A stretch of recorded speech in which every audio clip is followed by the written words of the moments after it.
This is Make it plain. Make it plain. MIP With Masamela Matfumo. Mark Thompson. Make it plain. Get woke. New from Radiotopia presents Red for Revolution, an audio drama about Black love, queer romance, and liberation. Join Jasmine, an 18-year-old navigating her queer identity while learning about her grandmother's secret love affair. Through her discoveries, we're transported back to 1971 to witness two remarkable women embark on a romance that defies all conventions. Subscribe to Radiotopia Presents and listen to Red for Revolution wherever you get your podcasts. Joining us now, we originally had planned for our guest to discuss the latest in the Congo, as he's joined us before on that topic, and also to discuss the latest in Nigeria. And then Venezuela pops off. He's got some experience there, so we've got a full slate with our first guests. No stranger, of course, with the Center for Research on the Congo, Kinshasa, our dear brother from the Congo, Kambale Musavule. My brother, how are you? Wow, it's a difficult question to respond to, right? I would say I'm fine. I just spent the holidays with my family, and it was a staunch reminder of the urgency of the Congo. Because, I mean, you know how people, you get in a holiday spirit and you're talking, and then family members are reminding you of people who have died, right? You know, myself included, like I've lost family members. So we were talking about our two uncles who've been killed in the East, my grandfather who passed away, right? So we were discussing just their lives, you know, and what they wish for the Congo. So I'm saying I was happy to be with the family, but I also was reminded of why we must fight for a free Congo, because this is very real to people on the ground on a daily basis. So let me start there. I want to be empathetic to that. Your two uncles were killed? Yes, one was killed in Kisangani. They say that he was killed by a rebel group called ADF. Another in the Kivu province. On my mother's side, one was a priest. He was kidnapped in 2012 and was found decapitated in 2014. So there are so many stories. I can go on and on, even like colleagues with whom I've worked. And for people who've heard about the situation in the Congo last year, you may have heard that the city of Goma was taken over by rebels earlier last year. But the process of that, you know, think about there were wounded soldiers, right? I'm sharing one particular story, and I'll do my best to not disclose much. But the Congolese soldiers who were wounded were in a hospital. So when the rebels took over the town, they went into the hospital and they stabbed to death some of the soldiers. And they took some of the soldiers from the deathbed, took them away. And the nurses who were there, they were just shocked that, you know, this is a act of war, right? It's a war crime to kill wounded soldiers inside of a hospital. And then from then to now, the city is still under the occupation of rebel groups. So ordinary people get lost in this story, right? When we read the Al Jazeera, we read the CNN, this rebel group has taken over this town, the government is negotiating, they're showing up in Washington signing peace accords. On a daily basis, ordinary citizens are still being abused.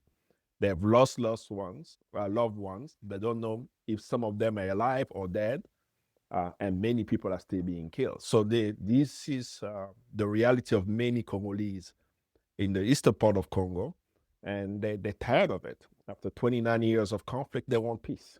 You know, now actually we're going to 30 years now. Since 1996, we've had this conflict, right? So they want to see peace, and we know this peace is not theoretical. You know, it has to have justice for it to last.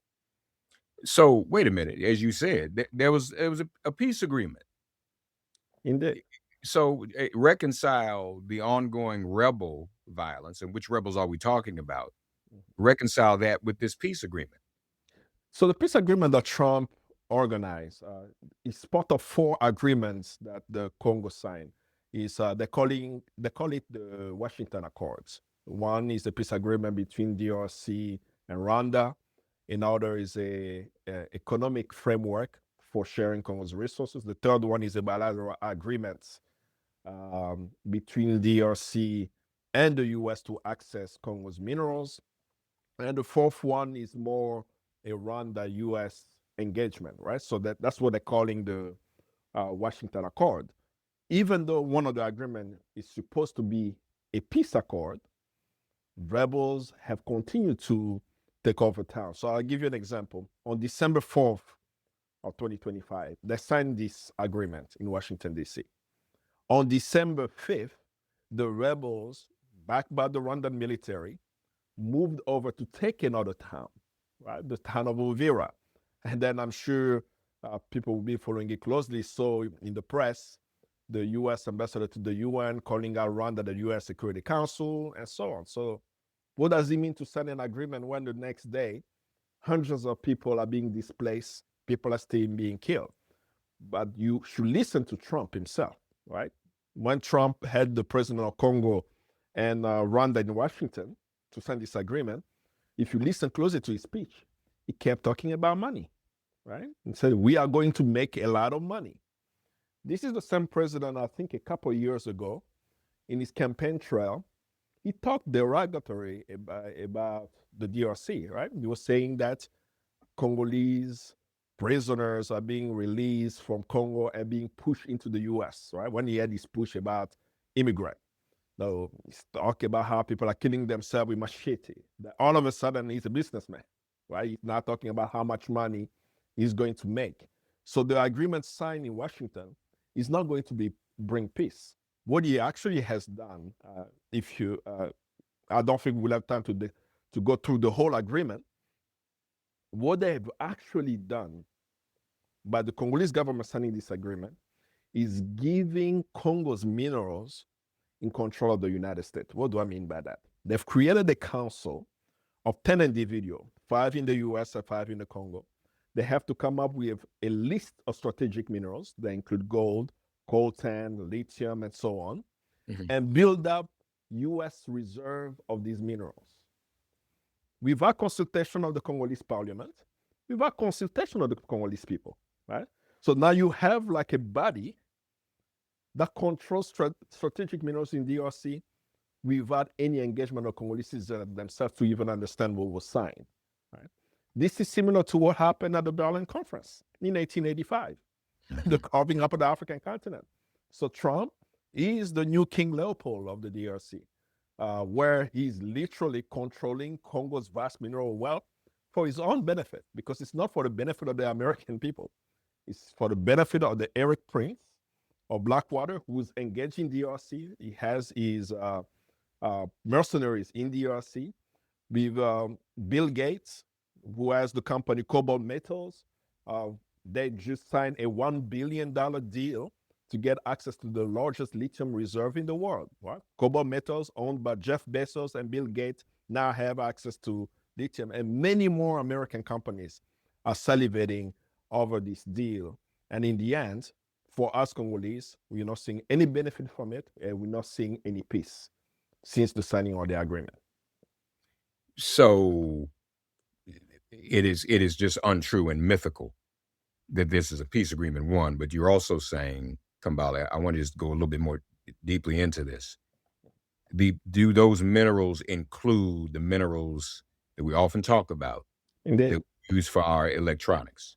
It did. The coltan that's in your cell phone, your laptop, is going to be part of that strategic reserve list.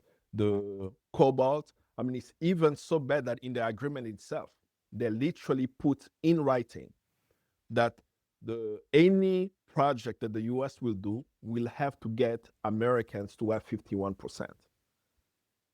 Completely against our own mining laws in Congo. So the American companies are going to have, from the start, a majority stake in any mining project in DRC. And that includes cobalt and coltan.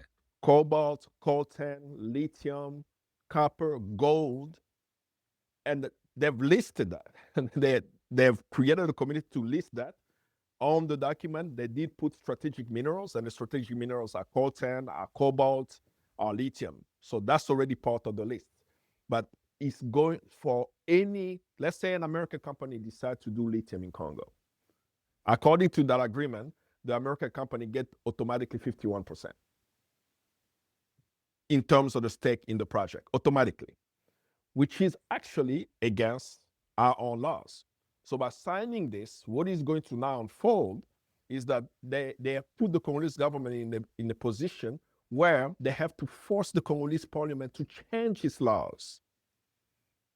And they actually put that in the agreement that they have about, if I'm not mistaken, 30 days for a few steps to come up with the list of the 10 people who are going to be managing the strategic reserve, the council itself, to engage with the Congolese institution, about a year for the DRC to amend this constitution, its laws, to facilitate the implementation of this agreement. So they're literally imposing U.S. corporates' interest on the Congolese in the name of peace, and hoping that Congolese are not going to read it. But we are reading it, and we are clear. Many people already on the ground have denounced it.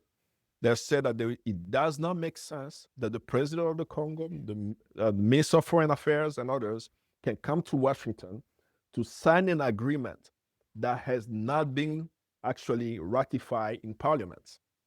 This has to be discussed. If we are going to give Americans access to minerals in DRC with an indeterminate time, right? That's also another clause in the agreement.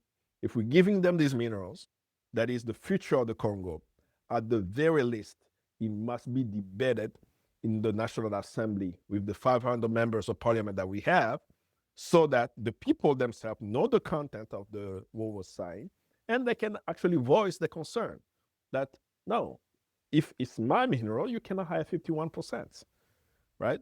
Because this is what the Congolese people have been fighting for, that we need a fair share in the mining project taking place in the Congo. And many people actually have been, kicked out of parliament, civil society organization have been pushed to silence for anyone who has fought to change Congo's mining law to be fair.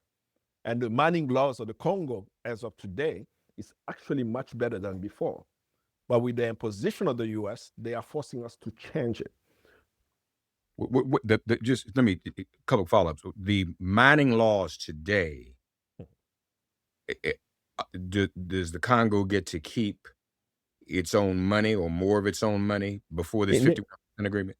Indeed. And 7 giant mining companies, whenever this was passed in 2018, mostly American companies, were against Congo passing the new mining code. The new mining code came into effect in 2018. And in the new mining code, they added an element where they say that for any project that takes place, the majority shareholder must be Congolese. The Good. U.S. came up now with this agreement where they said, no, the majority shareholder has to be American. So what about what is Parliament doing? Is Parliament pushing back against this? What's the nature of Parliament? Obviously, the executive branch signed it; they're for it, right? Indeed. What the about executive branch is for it. As of today, no, I do not see any MP quite vocal about it at the moment. Some have reached out to us at the Center for Research on the Congo privately to help them in drafting letters that they would make public. And they've been sitting on this letter for a week. I won't disclose the number of the MP, where he himself was concerned with the issue. And he shared some of his concerns in terms of his safety and so on.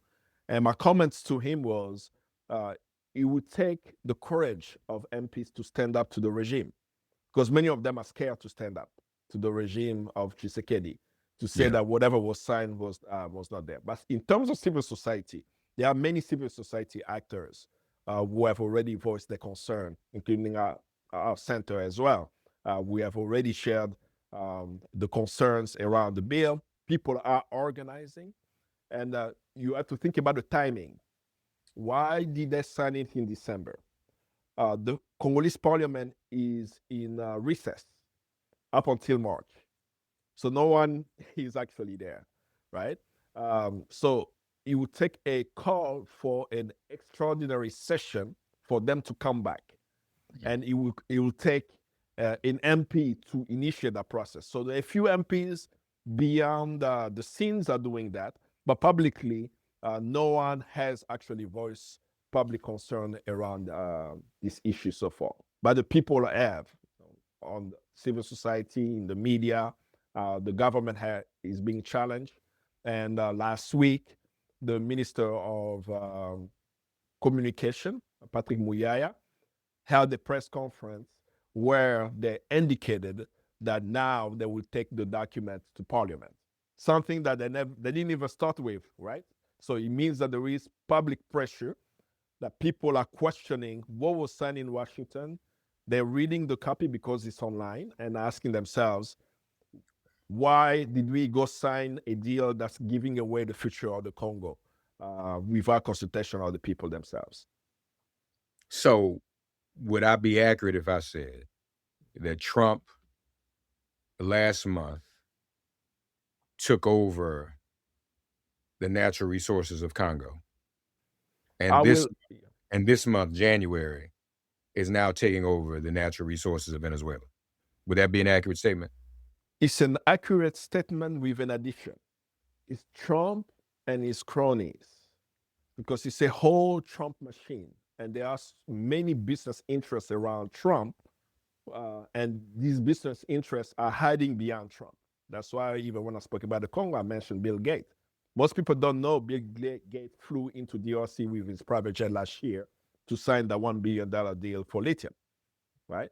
Most people don't know that Eric Prince is operating in Congo and Sudan, right?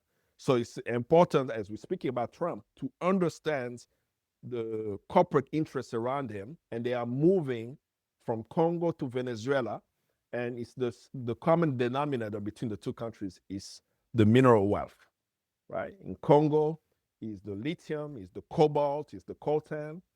In Venezuela is the oil, and they're not even hiding it. In the Congo, Trump didn't hide it in his press conference saying that we're gonna make a lot of money. In Venezuela, it's the same. He's not hiding that we are there for the oil. And saying yesterday, I believe, saying that they're going to, not paraphrasing it, they're going to colonize Venezuela, no? Control the country and run the country. That's his word, actually. No? The United States will run Venezuela. So it's very clear that this is actually what's happening, that the Trump administration and his corporate interests around him are controlling Congo's wealth today, and they're also controlling Venezuela's oil. They are attempting to control Venezuela's oil. And you've been involved with some of the other activists in Venezuela. You've been watching this very, very closely. I know you've been posting about it on Instagram. Folks, you all should also check out our brother's Instagram account, Kambale, Kambale, at Kambale M. What are you hearing out of Venezuela, Kambale? You know, when the bombing started, that's when we started receiving messages. My heart really goes out to the Venezuelan people. They are very wonderful people. For the past 5 years, I've gone to Venezuela quite a few times, met with wonderful people who've taken me to communes, right? Self-sufficient communes where they grow their own food, they make their own clothes, they have their own currency. That's the El Panal commune.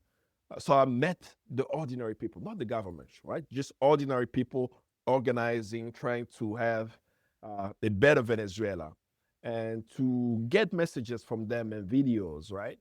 Of like balls of fire in the city, right? The explosion. So but they live in Caracas, and they're wondering what is happening at 2 a.m. in the town. This reminded me of DRC. You know? Yeah. In May 1997, I was in Kinshasa during the taking over of the capital city by the rebels. And I remember that eerie feeling of you hearing the bombing in the city, you don't know what is happening, and then you wake up in the morning and you find out that Mobutu has left, and there are these new soldiers into town. So I could feel their pain because I remember that vividly. And they were worried about the situation because they didn't have information. So they also relied on us to share with them what we were hearing outside of Venezuela. And as information start coming out that the president had been kidnapped in a very undignified way, right? In his bedroom with his wife, they took him and flew him. It reminded me of a story that most people don't know. That this is not the first time the Western powers have done that. You know, France did the same thing in Cote d'Ivoire, right? That they kidnapped the president of Cote d'Ivoire at the time, Laurent Gbagbo, and his wife. Unfortunately, his wife was raped during that kidnapping also. That we finding out an African president lived it. We're seeing today a Latin American president is living it. And in my view, I think we need more than condemnation. And it took me almost 24 hours before I said something about Venezuela because I was talking to people on the ground who were really worried about what will happen about the country. So if you know that feeling, no matter what someone may believe about Maduro, if he's the right leader or not, if there was free and fair election or not, but to have a foreign country come and kidnap a leader of another country causes trauma that can be solved just by returning him now, right? Now the people of Venezuela are going to live with this trauma of bombing the cities, of uncertainty. And there is no accountability. That's why I said that it's not just a question of let's condemn US action. I think there need to be much more action beyond the condemnation. This has to end. We don't want to see another killing of another Allende of 2026, right? We passed the CIA coups and assassination, such as what they did with Patrice Lumumba. We are tired of overthrowing foreign governments, and all of this is happening with U.S. taxpayers' money. The question now for the American people watching the news, right? Because they are choosing the word carefully. Everyone is talking about capturing. Now, they capture the president. They didn't capture him. They kidnapped him, right. A sitting president. This is a violation of a country's sovereignty. Will the American people sit back and allow this to continue? That when you travel around the world, everyone keeps telling you, your country did this to my country, your country did this to my country. I think it's really time for people to stand up against this and reminds the American government of the urgency of now in the United States. That people are not able to take care of themselves. They're not receiving enough pay to pay for the rent, for the food. People don't have access to adequate health care. You know, I just drove from DC all the way down to North Carolina. And what I saw really scared me. People are suffering. Yeah. So how are we using the money that's supposed to help the people properly? So it's for the American people to stand up and say, we don't want you to take my taxpayers' money to go kidnap a foreign president. We wanted to build our road here. We wanted to build the hospitals here. We wanted to take care of the people. So it's up now to the American people to stand up and challenge the government's illegal actions in Venezuela because it is not in the best interest of the people of the United States.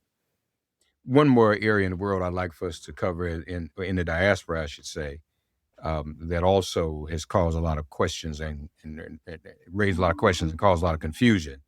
Nigeria. Can you help us out with that one? Is it true that Christians are being persecuted in Nigeria? The framing of it is interesting. It is true that people in Nigeria are being persecuted, not just Christian, Muslims, and citizens of Nigeria are being persecuted. But before even we get into the context, the framing that the Trump administration has put it, because the framing is to discuss what is going on with the militia group called Boko Haram, right? So that's the engagement. They want to connect the Boko Haram with ISIS, with the war on terror, with Islam. That is not the proper framing, right? Because if you've been following Nigeria, you will know that there is a community in the Niger Delta that's been abused for decades by oil companies, right? Destroying communities as they're extracting the oil, making and causing the community to not have access to clean water, complete destruction of these communities. So there has been a marginalized community in the Niger Delta where some of them have actually sued the Shell oil company for the destruction. So that's one aspect. Boko Haram has used the desperation of population with access to wealth to be able to infiltrate communities. And this is coming directly with the fall of Gaddafi in Libya. After the fall of Gaddafi in Libya, many weapons from Libya went all around West Africa with different militia groups, some affiliated to ISIS. And people will wonder, okay, wait a minute, we heard ISIS in Iraq. We heard ISIS in Afghanistan. Why are we hearing ISIS there? Most people don't know that, you know who brought ISIS to Africa, particularly to Libya? The United States. Don't quote me on that. Just check the archives of the New York Times, where the New York Times had an article during the time of the attack on Libya, where it clearly stated on the front page of the New York Times that the CIA is training ISIS to topple Gaddafi. They actually brought them to Libya to fight Gaddafi. So after destroying Libya, killing Gaddafi, what happened to ISIS? What happened to all the weapons they brought into Gaddafi? It went all around Northern and West Africa. And in those regions, of course, there are people, I'll say, bluntly, who have beef with one another, if I have to put it in a simple term that way. But when you have internal conflict and you bring in M16 weapons, you bring in all sophisticated weapons, it creates fire. So Boko Haram has been engaged, not just in Nigeria, but all around that region in recruiting young people who don't have access to prosperity, to wealth, who have been left to themselves, and promising them easy money to engage in these counter attacks of different countries in the region. Yeah. Many Americans may remember that there was a few years ago, even the former First Lady, Michelle Obama, posted on social media, free the girls. Free our girls. Right? Free our girls. That was the hashtag back then. These women that needed to be freed were Muslim women kidnapped by Boko Haram, right? Right. Today, we are talking about Christian women, and I'm confused. I'm saying, don't we remember that we wanted to bring back our girls who were Muslim women almost a decade ago, and now we're talking about Christian, and I think that is a separate issue. So that issue, in my view, I don't think that the U.S. military engagement in Nigeria is to free the Christians. I don't think it's to bring about stability there. It's been already shown that even one of the locations where the U.S. bombed Nigeria, there was no one in the area. Right? So they did drop a bomb into an empty space. But I do think it's to have U.S. military presence and engagement in Nigeria. Why? Because the United States right now has been kicked out of 3 African countries. They've been kicked out of Mali. They've been kicked out of Niger. They're being kicked out of Burkina Faso, where these countries have said, we do not want to have foreign military bases in our country. And Nigeria borders Niger. The area where these insurgencies are taking place is right at the border of these nations. And having military presence there, if we have to follow what the head of the AFRICOM has said, General Langley, he wants regime change in Burkina Faso. He said it in the US Congress publicly, right, during a hearing, right, that we must remove the leader of Burkina Faso. So bringing back the US military presence there is more of a stake around the Alliance of Sahel states and the region rather than what is happening in Nigeria with Boko Haram. Kambale Musevule with a Center for Research on the Congo, Kinshasa. Follow him on Instagram, Kambale M. I'd be remiss, though. Does Trump also have an interest in Nigeria's oil? Absolutely. I mean, Nigeria has so much oil, right? But what I'm saying absolutely, I'll keep saying, is the U.S. corporate interest. That's why it makes it hard to connect him directly. It's him with his administration where they are trying to secure natural resources, and we have to know why. The reason why they are doing so is to counter China on the African continent or counter China around the world. Yeah, Venezuela. Kambale, folks, has talked us through the Congo, Venezuela, and Nigeria. We appreciate your expertise. Please follow him on Instagram, Kambale M. My brother, we will be in touch, okay? Thank you. Thank you. All right. Our dear brother, we're glad to have him with us. Joining us now, our brother whom we often call upon on moments like these, because he is a veteran, and we do well to hear from people in his position, especially after what has just happened in Venezuela. And I know him well enough to know. I mean, I went to his Twitter feed before I even looked at that. I already know my man. I know I know he was beside himself yesterday. Well, let's start. Malcolm Nance, Navy veteran, intelligence veteran. Malcolm, so where were you and what were you doing when you heard this? When this first transpired? The funny thing is, I get up around 3:30 in the morning to write because that's the quiet time where there's no dogs or anything going on. And I woke up at 2, just a few minutes before 2:00. And something made me look at my phone. Maybe it was a sixth sense. And I looked at it, and the strikes had just started landing in real time.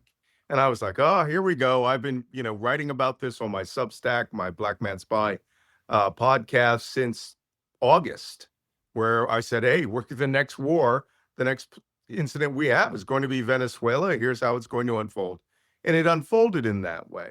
But of course, I got up and I started about 14 nonstop hours of interviews and writing after that.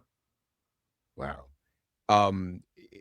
Did you think he would actually do this, that he would go through with something this extreme? Were you concerned? I think to be honest, I thought it was overdue. Trump is one of those people who takes dates and times seriously, like, the attack on Nigeria, which he carried out on Christmas. You could see he's the kind of guy who chomps at the bit. This, by the way, is where you see the influence of the chairman of the Joint Chiefs of Staff, General Kane, kick in. We don't ever want to do things on specific dates and times that people would expect it, right? Like a major holiday. So, even allowing the Nigeria strike, which your previous guest had talked about, which was pretty much a failure. I mean, we 3 out of the 12 missiles we fired didn't even explode. Their warheads were intact.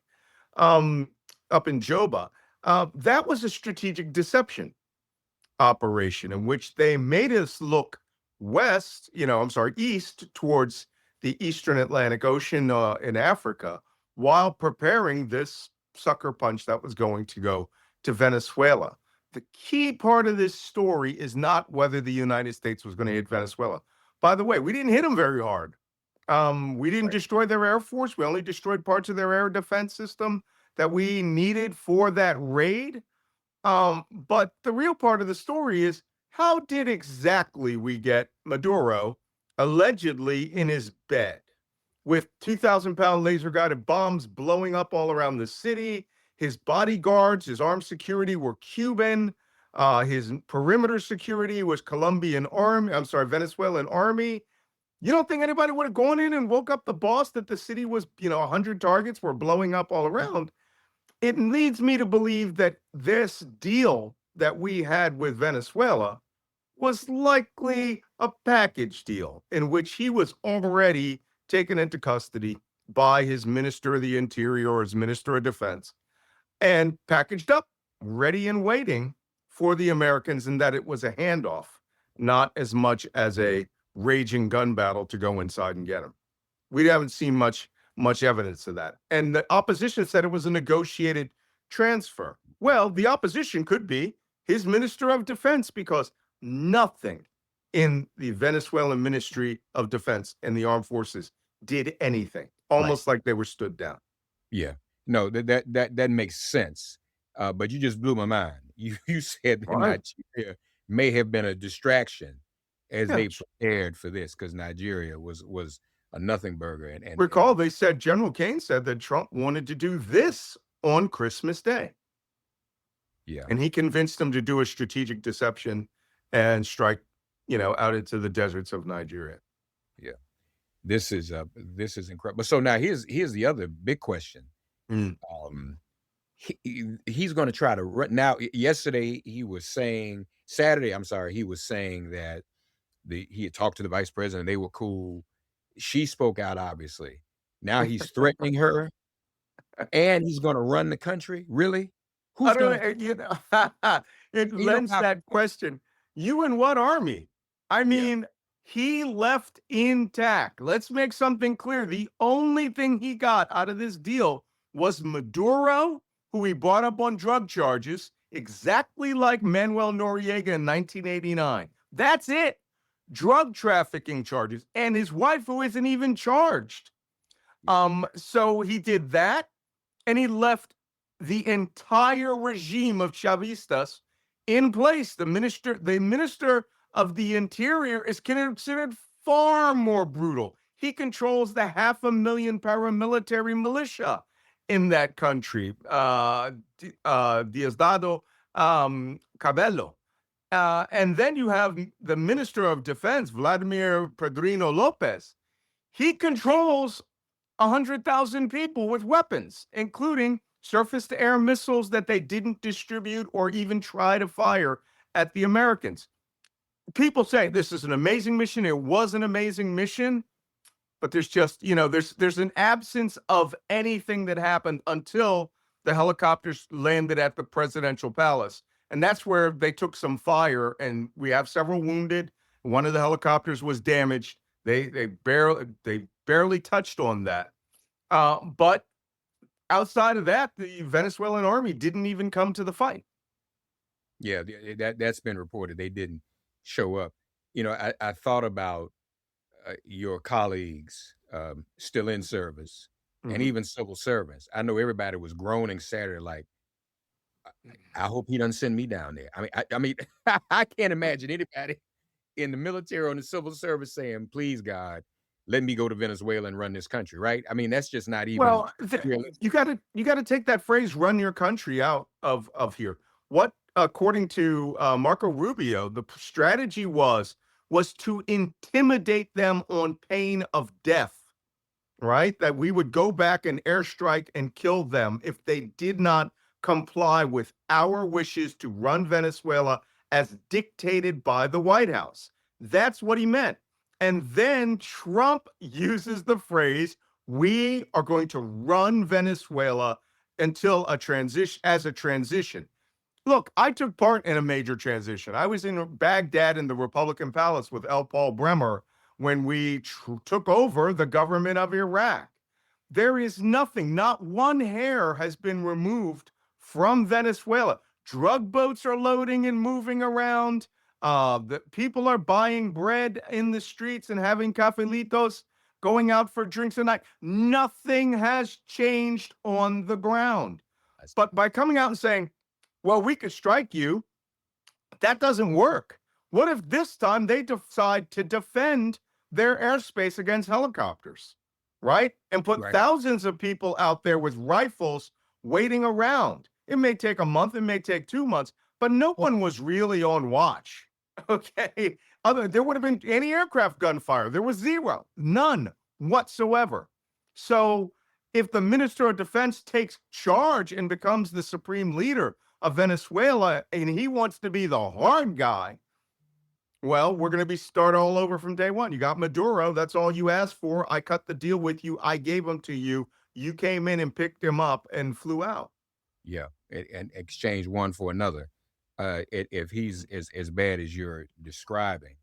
So now, what about the legality of this, though, Malcolm? What are your thoughts about whether or not the United States military had the right, U.S. government had the right to go in there and do this in this way? Well, What are your thoughts about that? Well, I like this little trick that they're trying to play right now. I'm not a lawyer. I don't play one on TV, but I listen to a lot of them, right? Especially the former military judge advocate generals. They have wrapped this in a law enforcement operation in which the United States Armed Forces were essentially a SWAT team who went to break down the door and bring him to justice. This template came from Manuel Noriega in 1989 in Panama. Same template, right? And he was a real drug trafficker. But then again, so was the president of Honduras, who moved 500 tons of cocaine into the United States, whom Trump just pardoned from a 45-year prison sentence. The man who said he would like to see Americans awash and brush their teeth in cocaine, because Trump says he thought that Joe Biden unfairly prosecuted him and that he needed him for the new right-wing pro-Trump president of Honduras now, who, by the way, has issued an arrest warrant for that guy. So this is absolutely amazing. So this strategy of using the armed forces as law enforcement has no legal precedence whatsoever. The moment, according to the Geneva Convention in 1949, the moment the first shot was fired from a U.S. warship, the state of conflict, which is war, between Venezuela and the United States is recognized even if one party does not acknowledge it. So as soon as we shot, we were going under the laws of war, not under the laws of high value, high risk warrant of a SWAT team in a city. Yeah, that makes sense. So, so in your experience too, was this an opportunity for those in the military, or those who well, I don't know how many other people like you were left in leadership. Let's just say that. Should it have been an opportunity for those in the military and those who you came along with to say, no, this is not right, and we should not do this? Well, in fact, the orders to attack were lawful, right? An unlawful order is go kill civilians, right? Patently unlawful orders. It is incumbent upon the Judge Advocate General Corps, which has been gutted of all the senior lawyers in the Department of Defense. Look, they don't even answer to anyone anymore. Now, every answer, even by the Secretary of whatever he calls himself, Defense, is said, address it to the White House. We are operating in a dictatorship. And this dictator, he is dictating what is legal and what is not. The military, in carrying out this operation, that was not illegal. There were national priorities that they set. Were they gray area? Absolutely. But not like sinking these drug boats. Those are patently unlawful orders. I mean, you are just murdering unknown entities in a small craft on the high seas and then murdering them again in violation of the international law of the sea, in which any person who is shipwrecked is entitled and obligated to have rescue and to be assisted by anyone who is on the water, not putting a second missile into them so that we wouldn't know you murdered them. Mm-hmm. And by the way, the principal example that the U.S. Code of Military Justice uses is an incident called the U-582 incident in World War II, in which Nazi boat captain, wanting the people not to know that his submarine was operating in an area they didn't want the British to know, went up and gunned down 35 shipwrecked mariners to death and sank the debris. He was executed by firing squad, as were all of his senior officers in the Nuremberg trials. Wow. Wow.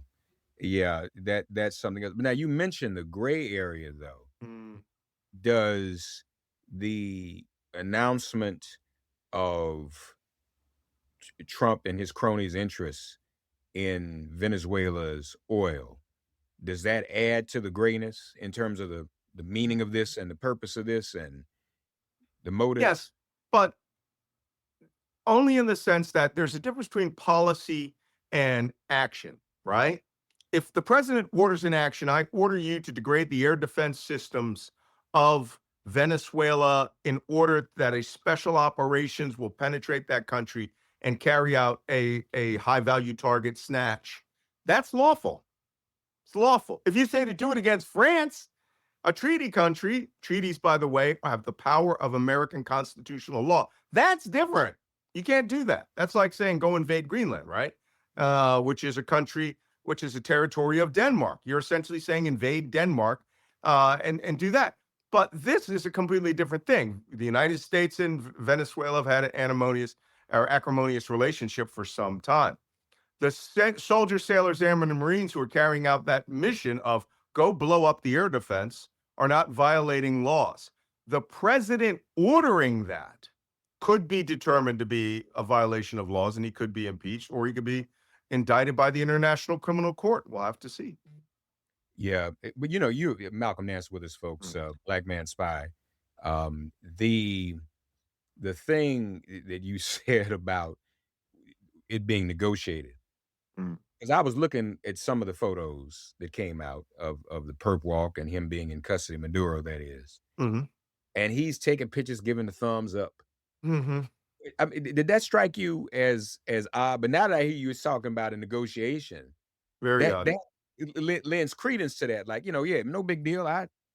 I'm here, right? That's what we was set up for. You gotta fight. Look, I mean, we just pardoned the guy who brought in 500 tons. Right.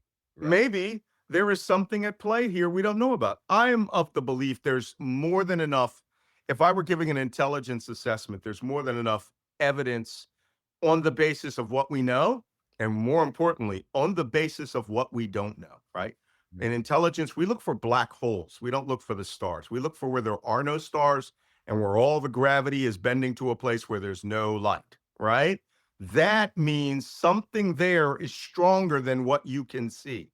And what's stronger than what I can see is, how do you do a 28-minute mission with a guy who has 100 bodyguards and probably another 100 perimeter security and anti-aircraft gun emplacements, local police blocking the roads? Did we kill 100 guys in that raid and manage to do it in and out in 28 minutes? Why wasn't he in a safe room? This is a president of Venezuela, completely paranoid, full-scale lockdown, nuclear-capable bunkers that the Russians had built for him, right? No, he was already packaged and waiting in an armchair, zip-tied, by probably one of his own senior staff who took control of the residencia, and then was like, the Americans come in, and of course we shoot anybody who's got guns, and then we land and we do a handover, and then we're off. That's how you do it in 28 minutes, right? You can still have a small gun battle, but inside, that guy's already packaged up. Yeah. It has to be. It has to be. Otherwise, where was all of his security? He had Cuban bodyguards. Was he segregated from them and locked away by his own personal minister of defense or minister of the interior, to the point where, he couldn't do harm to himself, could have shot himself, could have armed himself? Somebody's bashing down your front door using 2,000-pound bombs. You're going to grab a weapon, right? Not this guy. He just sat around, and they said he was in his bed. Look, he wasn't in his bed. Desert storms going on outside your window in the middle of your city. You're not sleeping. You're not sleeping. And Trump essentially said that he was trying to get to some room of steel. Yeah, safe room. But he couldn't close the door, and it was a struggle to keep him from closing the door. Why? Okay. If it takes you less than a minute to go from your bed to a safe room, right? One, you don't take yourself to a safe room when you're a principal of state. Your PPO, your personal protective officer, the guy who is literally sitting outside the door with a perimeter security team outside your bedroom door, right? Right. This guy runs Venezuela. He has Russian and Cuban trained intelligence people. Those guys will flood into that room, grab you the way like Trump did when they had the assassination attempt. They will bundle you into that safe room. They will set a perimeter and they will do battle there, right? I think a lot of this is made up. I mean, it just doesn't pass the smell test. Yeah, a lot of fantasy. You mentioned Mhm. Russia too. Where does Russia fit in all of this? With Well, you Venezuela? know, I think Russia has leveraged what they're going to get out of Trump by not getting involved in Venezuela. They're going, you know, Trump and Vladimir Putin are like this. The United States is essentially a vassal state of Russia. And Putin, if he was smart, he would say, listen, I'm not going to get involved in this to a great extent, but you will give me concessions in Ukraine. You'll Mm, do that. Or mm, maybe I'll just tell people that you asked for me to do this and you were going to give me concessions in Ukraine. So, mm. but Trump and Steve Witkoff and Jared Kushner, they all work from Moscow anyway. It's like that song, right? Buys too, right? You Right, know, right. arrest the president, right? Okay, They work for Russian intelligence. you solve that riddle for us Mm, in your work and in your publications, your books over the years. We mm, know that. Yeah, that makes sense. So even all that he's saying to in the background, Trump, I'm not very happy with Putin right now. I'm not very happy with him. That's just show. mhm. A Yeah. vast state. I mean, that's Show, show. Yeah, let me explain something. Of course, it's show. Donald Trump has for years been madly in love with Vladimir Putin. That's what the former prime minister of Australia said. When the first time he saw those two together in a room, he goes, Trump just admires him greatly, just adores him. Trump likes dictators. Trump is acting and wants to be a dictator. He's divided up the world into three poles now. That Alexander Dugin, Putin's philosopher, came up with. Europe to Russia, America, the Americas in the Western Hemisphere to the United States, Africa and Asia to China. No longer a bipolar world or, you know, where the Atlantic Alliance with the United States is formed. Now they are allowing spheres of influence. And Trump has taken this to heart to the part that he called this thing the Dun Road Doctrine. He seems to think that South America is an untapped vast land. And the commander of Southern Command of ground forces called, you know, the rare earth minerals triangle between Argentina, Chile, Brazil, and Venezuela. All of this as resources the United States needs. That's strategic power dynamics we haven't seen since the 60s when we all tried to fight over Africa. But Trump hates black people, which is why he has abandoned Africa completely to China. mm, mm. Malcolm Nance, folks. Lastly, Malcolm, before we go, Mm. what do you think is going to happen next? Here's what I think is going to happen. You guys may find this funny. When they start bringing Maduro to trial or frog marching him in front of cameras and all that, Trump is going to declare that the war on drugs is over. He's going to say he just ended it. He got the one guy who did it. No more drugs are coming to him. You know, he lies. Donald Yeah, Trump is a pathological liar. He is the single most documented liar in American history. That is a fact. yeah. That is a fact, right? And he's going to come out and say he solved all these problems and Americans won't be dying from fentanyl. In 2023, 72,600 Americans died from fentanyl overdoses. Most of that fentanyl came from Mexico and China via precursors, or an enormous quantity of it comes from hospitals, from overprescribing fentanyl. My poor late wife, when she was in the hospital, had dozens of packs of 100 microgram fentanyl patches, liters of liquid Oxycontin, you know, hundreds of Oxycontin pills. And one doctor, when I brought it back to show the doctors they're overprescribing, he goes, that's worth $100,000 you have in your arm there, street value. And I said, stop putting it on the street. That's where people are dying. But by the way, that same year, only 26,000 people died from cocaine overdoses or violence related to cocaine. And the Sackler family that created OxyContin from 1999 till today, they killed over 1 million Americans in OxyContin overdoses. So what are we fighting here?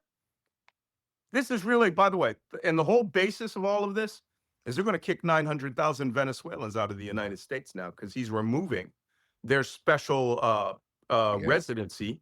And here's the kicker. He's sending them back to the same country, same regime that they fled from out of fear. This is about immigration at the bottom of it. Malcolm X, cumulatively 36 years in intelligence and a Navy senior chief, author of numerous books, including The Plot to Destroy America and The Plot to Betray America as well, and host of Black Man Spy. We always appreciate his experience and expertise. Thank you, brother. We'll see what happens. Thanks for joining. No problem, Esmella. All right. If all hearts and minds are clear, it has been made plain. Thanks for getting woke and listening to Make It Plain. As always, perform an act of kindness on behalf of an elder or young person. Write a letter to a sister or brother who just so happens to find her or himself incarcerated. Offer libations to the ancestors upon whose sturdy shoulders we all now stand. And above all, give thanks to the God of your understanding by whatever name you call her and him. All God asks of us is that we give each other love. Thanks for giving MIP love. And please remember to subscribe and give us a 5-star rating. If all hearts and minds are clear, it has been made plain.